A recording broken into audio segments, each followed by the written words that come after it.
This time the video is all about students failure. एक ऐसी चीज है जिसके बारे में कोई भी इंसान डिस्कस नहीं करना चाहता। हम सब ने देखा है कि कहीं ना कहीं किसी न किसी जगह पर हम सक्सेस को बहुत ज्यादा चेज करते हैं, लेकिन मेन कहानी तो है फेलियर की।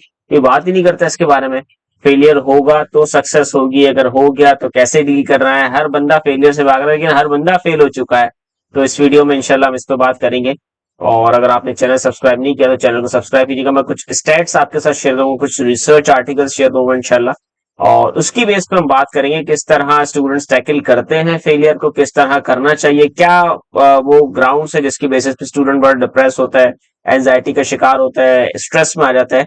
और क्या ऐसे रीजन है 2026 के अंदर, क्या ऐसी तब्दीली आई है अगर हम कंपेयर करते हैं पिछली जनरेशन से, मिलेनियल्स से और आज के जेनजी से। तो इंशाल्लाह आज की वीडियो बड़ी इंटरेस्टिंग होने वाली है। मैं कुछ फैक्ट्स एंड फिगर्स शेयर करूंगा। वीडियो को सब्सक्राइब नहीं किया तो सब्सक्राइब कीजिए, चैनल को शेयर, और जो है इस वीडियो को लास्ट में कमेंट कीजिएगा अगर कोई पॉइंट आप ऐड करना चाहते हैं। ठीक है, तो चलते हैं हम पावर पॉइंट की तरफ, जहां पे मैं आपके साथ कुछ टेक्स्ट शेयर करूंगा इंशाल्लाह, और फिर उसके साथ साथ आपको मजीद उस पर मैं ब्रीफ करूंगा। अच्छा जी, एक पावर पॉइंट स्लाइड है, इसको हम देखते हैं। स्टूडेंट्स एकेडमिक फेलियर के ऊपर मैंने बनाई है। मैंने कोशिश की है कि ताकि कुछ रिसर्च के साथ कुछ फैक्ट्स एंड फिगर्स के साथ चीजों को देखें और फिर अल्टीमेटली अंदाजा लगा। रिसेंटली सीएसएस का पाकिस्तान के अंदर 2025 का, सॉरी नॉट 26, 2025 का रिजल्ट अनाउंस हुआ है। और कुछ स्टूडेंट्स अनएलोकेटेड रहे। अनएलोकेटेड वो स्टूडेंट्स होते हैं जिन्होंने रिटन एग्जामिनेशन तो पास किया, 1200 नंबर्स में से तो निकल आए बिगर चंक से, लेकिन एक अपने इंटरव्यू में जाके कहीं ना कहीं फेल हो गए। और ये पार्ट ऑफ प्रोसेस है, आपको पता है फेलियर सक्सेस ही चलता रहता है। लेकिन मसला है कि जो हमारी जेंजी हैं या मिलेनियल्स में बहुत सारे ऐसे लोग हैं जो इसको टैकल नहीं कर पा रहे बहुत अच्छे तरीके से। और उस हवाले से एक टेक्स्ट मुझे रिसीव हुआ। आइए उस टेक्स्ट को देखते हैं और समझते हैं कि क्या उसमें लिखा हुआ और क्या प्रॉब्लम्स हैं, क्या इसका एनालिसिस क्या हो सकता है। इस पे तजिया करते हैं थोड़ा सा। Today is the hardest day of my life. I cleared CSS 2025, both written and interview phases, but still couldn't get allocation like other 172 unallocated candidates. It was my last attempt. I gave 7 years of life to this useless journey. Today, I regret my decision on investing so much time, money, and effort to this exam. I would sincerely advise to youth who are aspiring for CSS, please, for God's sake, don't waste your precious time and money in this highly unpredictable useless journey. Instead, go for other better options. This process will give you only one thing, depression. इस text को देख के सिर्फ मैं एक बात कह सकता हूँ। देखिए, अभी थोड़ी देर पहले मैंने ये मेंशन किया सिर्फ रिटन पास, लेकिन अभी मुझे पता चल रहा है कि रिटन के साथ साथ इंटरव्यू भी पास था। देखिए, इस चीज को समझिएगा कि कोई भी एग्जामिनेशन आप देते हैं तो अक्सर स्टूडेंट क्या करते हैं, उसके साथ, उस एग्जामिनेशन के साथ उसके आउटकम पे फोकस करते हैं। मुझे 9 साल से ज्यादा तजुर्बा हो गया टीचिंग करते हुए, और मैंने कुछ चीजें एनालाइज की अपने हिसाब से, और मैंने कुछ चीजों को अजीब पाया है कि students are focusing on the results. ठीक है, अगर मैं आज कोई काम शुरू करता हूं तो मैं उस काम के ऊपर फोकस क्यों नहीं कर रहा। कोई भी नहीं पूछता, ना कोई पूछता है, ना कोई डिस्कस करता है। सब एक ही बात कहते हैं। मुझे यूनिवर्सिटी में भी कुछ अर्सा हो गया पढ़ाते हुए, स्कूल लाइफ में, लेकिन हर जगह मैंने एक ट्रेंड ऑब्जर्व किया। जो हमारे स्टूडेंट्स हैं उनका फोकस टोटली रिजल्ट के ऊपर है। डे वन पे जब बच्चा स्कूल जाता है तो अनइंटेंशनली उसके माइंड में एक चीज डाल दी जाती है कि बेटा तुम अच्छा पढ़ोगे तो अच्छी जॉब मिलेगी। जॉब जॉब बोलते बोलते बोलते बोलते क्या होता है, उसके जहन में एक बात बैठ जाती है कि मैं जो काम कर रहा हूं वो जॉब के लिए कर रहा हूं। जॉब कब मिलेगी? एक 10 साल के एजुकेशन के बाद, 12 साल, 16 साल, 18 साल। मतलब मैं एक एक एग्जांपल दे रहा हूं आपको, एक ड्यूरेशन बताने के लिए। जो बच्चा 5 क्लास में वो ये सोचता है यार अभी तो जॉब में बहुत टाइम है तो मैं आराम से पढ़ लेता हूं, मैं करता हूं, तो अल्टीमेटली उसका फोकस आउट होता है। First thing. सेकंड थिंग, बहुत अच्छा पढ़ने वाला बच्चा, उसका भी फोकस अच्छा पढ़ने पे नहीं होता, उसका फोकस भी रिजल्ट के ऊपर होता है। देखिए, इसमें प्रॉब्लम पता है क्या है? बेसिक एक गलती है। वो गलती ये है कि अगर हम आउटकम पे फोकस करेंगे तो अल्टीमेटली प्रॉब्लम ये होगा कि जो काम हमारे हाथ में है उस काम को हम नहीं कर पाएंगे। ये सेम चीज आपके सामने उसके ऊपर, मैसेज के ऊपर जो मैं आपके साथ स्क्रीन पे शेयर कर रहा हूं, आप देख सकते होंगे।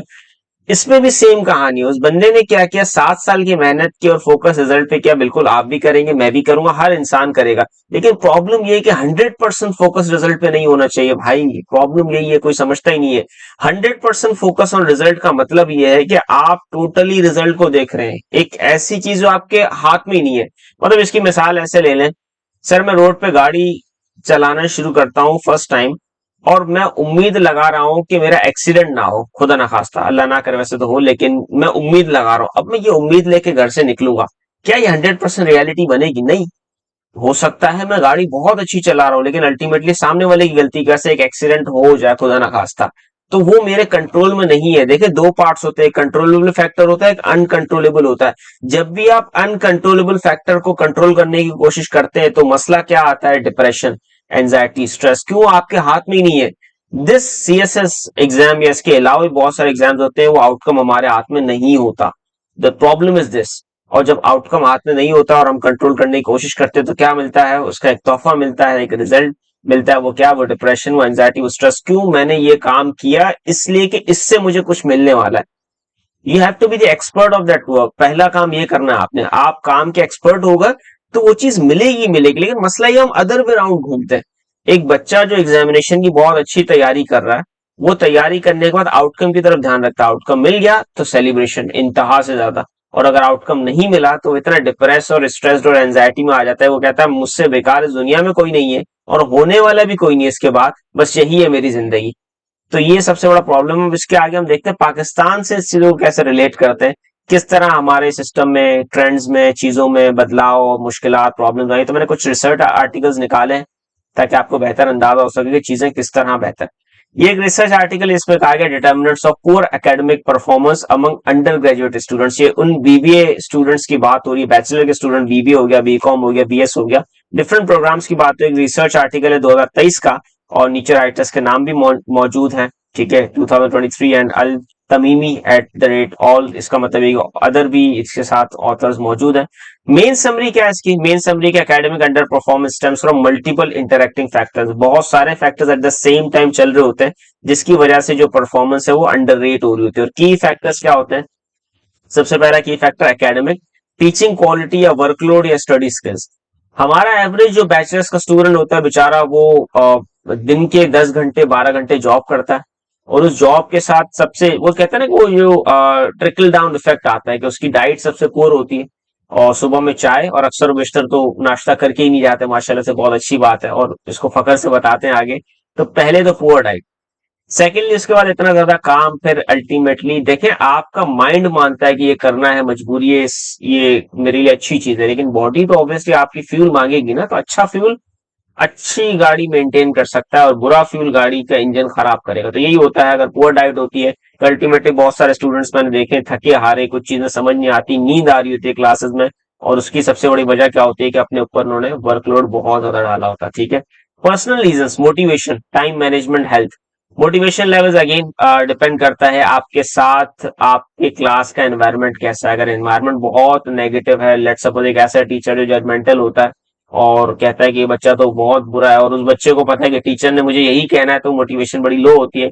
Second motivation is the time factor. बहुत सारे स्टूडेंट्स का होता है डिस्टेंस कैलकुलेट कर होते हैं बेचारे, कितने बजे क्लास एंड होगी तो हम घर पहुंचेंगे, तो कब तक पहुंच सकते हैं, ये भी एक फैक्टर आता है। सोशल फैक्टर, ये बहुत सारे लोगों के साथ है, और बड़े खामोश तबियत लोग होते हैं ऐसे क्लास में और डिफरेंट जगहों पे, जो एक्सप्रेस नहीं करते, बहुत रेयर होता है कभी कोई बता दे।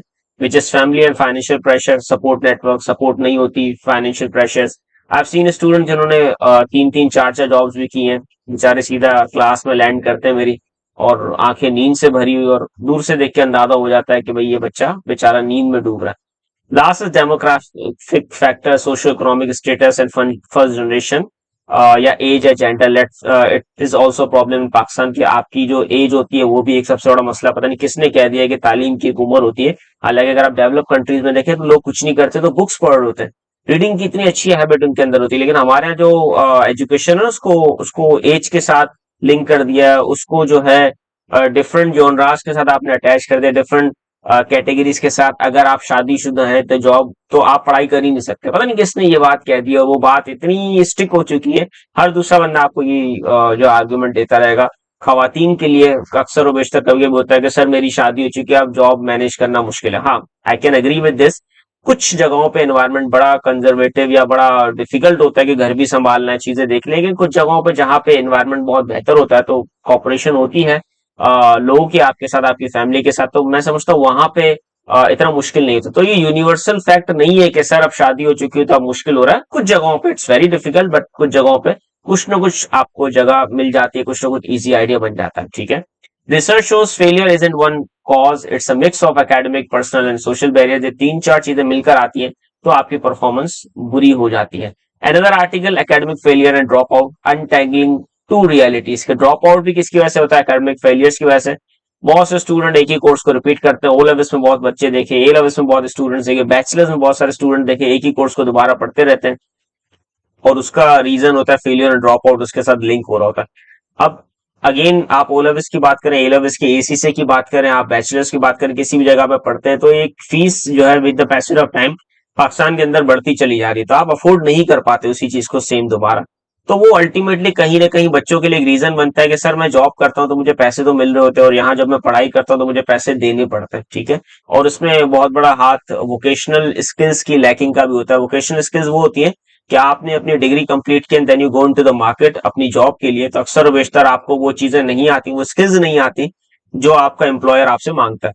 मतलब आपने टेक्स्ट बुक में तो बहुत अच्छा पढ़ा हुआ, लेकिन आपके अंदर वो स्किल्स नहीं है, वो चीजें नहीं है जो आपके एम्प्लॉयर को चाहिए, तो कहीं ना कहीं वो फेलियर भी आपको नजर आता है। जब आप मार्केट में पहुंचते हैं, आपके दोस्त वगैरह आपसे शेयर करते हैं कि भाई हम तो जॉब के लिए गए डिग्री कंप्लीट करके, तो उन्होंने कहा आपको ये काम आता है, हमने कहा नहीं ये तो नहीं आता, हमने नहीं पढ़ा कभी भी, तो वो हमें कम सैलरी ऑफर करें, तो ये भी एक रीजन बन जाता है मोटिवेशन।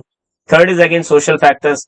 पॉवर्टी रेट बढ़ता जा रहा है, पेट्रोल की प्राइसेस इंक्रीज हो रही है, और उस इंक्रीज होने की वजह से अल्टीमेटली क्या होता है, एक लास्ट रिजॉर्ट हमारे पास क्या बचता है, एजुकेशन को ड्रॉप करना। क्योंकि दो तीन चीजें मिक्स हो जाती है ना, एक तो पढ़ना है, फिर पेपर देना है, एक थोड़ी अजियत और तकलीफ फील होती है। उसकी जगह अगर बाहर कहीं घूमने चले गए, अगर कहीं कुछ अच्छा खा लिया, कहीं कुछ अच्छा पहन लिया, वो इंस्टेंट एक वो आपको दे रहा है ना, खुशी दे रहा है, इंस्टेंट हैप्पीनेस मिलती है, तो वो काम हम नहीं छोड़ सकते। ये वाला काम फिर कहीं ना कहीं स्टूडेंट्स कहीं छोड़ देते हैं।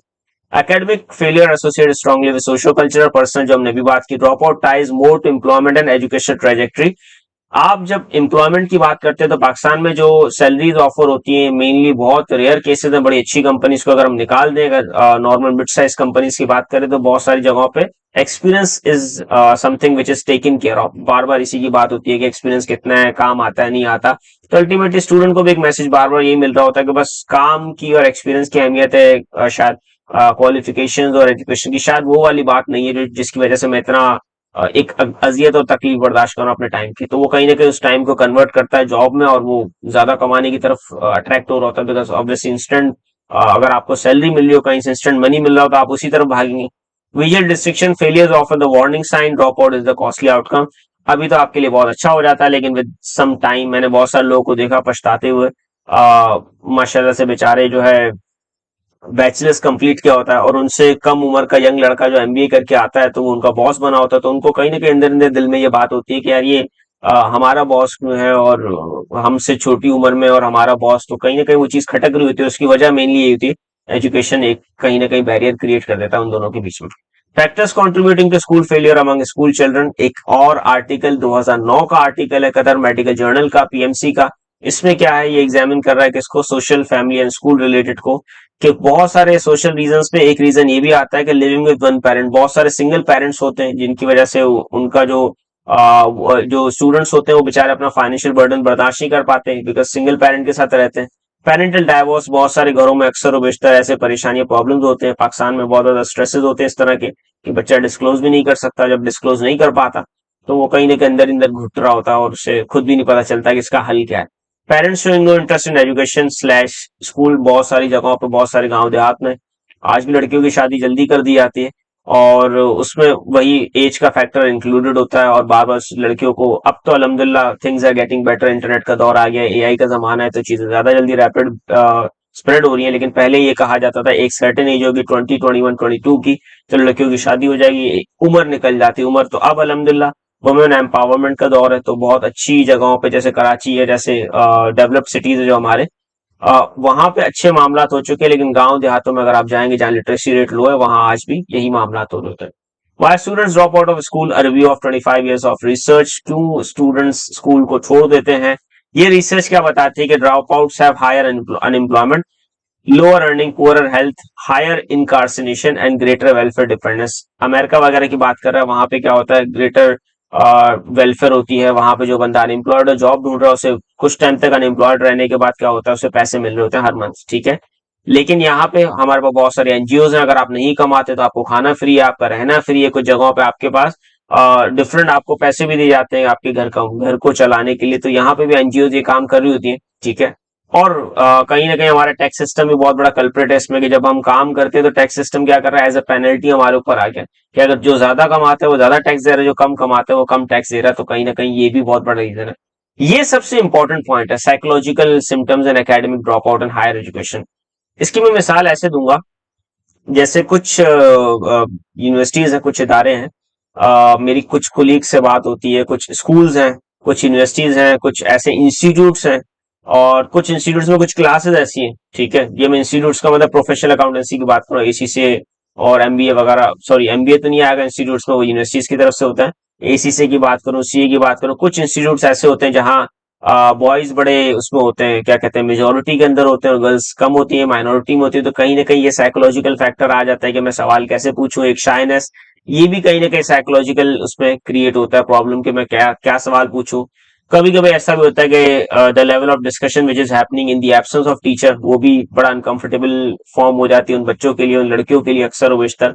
तो वो कहीं ना कहीं जो है सवाल पूछने के लिहाज से उनका कॉन्फिडेंस नहीं होता, और ये उल्टा भी होता है अक्सर और बेशतर, जहाँ लड़कियों की मेजोरिटी हो तो लड़के बेचारे इस तरह से परेशान हो गए। ठीक है।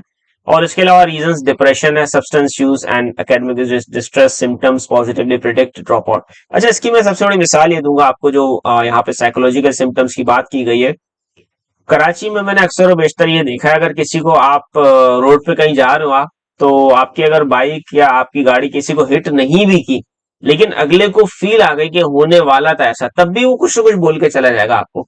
और ये चीज, इस चीज को जज करती है, ये चीज ये बताती है कि लेवल ऑफ स्ट्रेस कितना ज्यादा है, कि हम वो चीज होने से पहले ही उसका रिएक्शन देते हैं। मतलब 2-3 बार मेरे सामने ऐसे वाकयात हुए हैं कि कुछ गाड़ी लगने वाली थी और अल्लाह का शुक्र है बचत हो गई, मतलब ना लगी, लेकिन अल्टीमेटली स्टिल उसने उस बंदे को कहा कि भाई आप कैसे चला रहे हो, बंदों की तरह चला रहे हो। तो उसने कहा भाई लगी तो नहीं आपकी गाड़ी, अगर लग जाती तो ये एक ऐसा फैक्टर है जो बताता है कि लेवल ऑफ स्ट्रेस कितना ज्यादा है हमारे। और लेवल ऑफ स्ट्रेस के लिए एयर क्वालिटी बहुत बड़ा इंपॉर्टेंट फैक्टर है, आपका खाना, आपका एनवायरनमेंट, आपके इर्द गिर्द के लोग।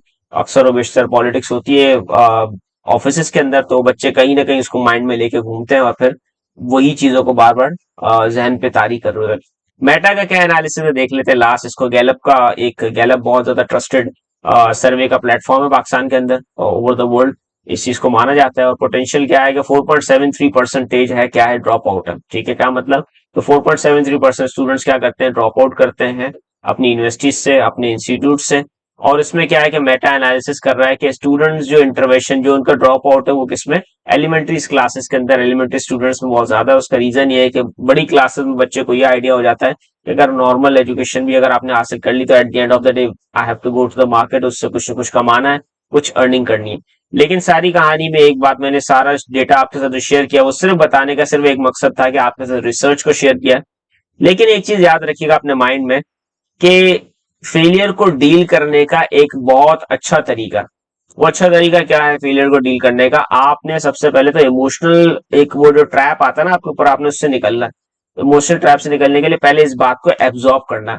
एक चीज याद रखिएगा, आप जब भी आप फेल होते हैं, आप फेल हुए आपको खुद बुरा नहीं लगता, लेकिन आप जब दूसरे से शेयर करते हैं और उस बंदे का रिएक्शन होता है उससे बुरा लगता है। आप आराम से जब अकेले में बैठ के सोचेंगे इस बात को कि मैं फेल हुआ तो क्या हुआ, तो आपका अगला जवाब होगा लोग मुझे क्या कहेंगे। तो सबसे बड़ा प्रॉब्लम यही है कि सबसे बड़ा रोग क्या कहेंगे लोग, सबसे बड़ा इशू यही है कि हमें अपनी फिक्र बाद में होती है, लोग मुझे क्या समझेंगे, मैं फेल हुआ मैं कैसे बताऊंगा।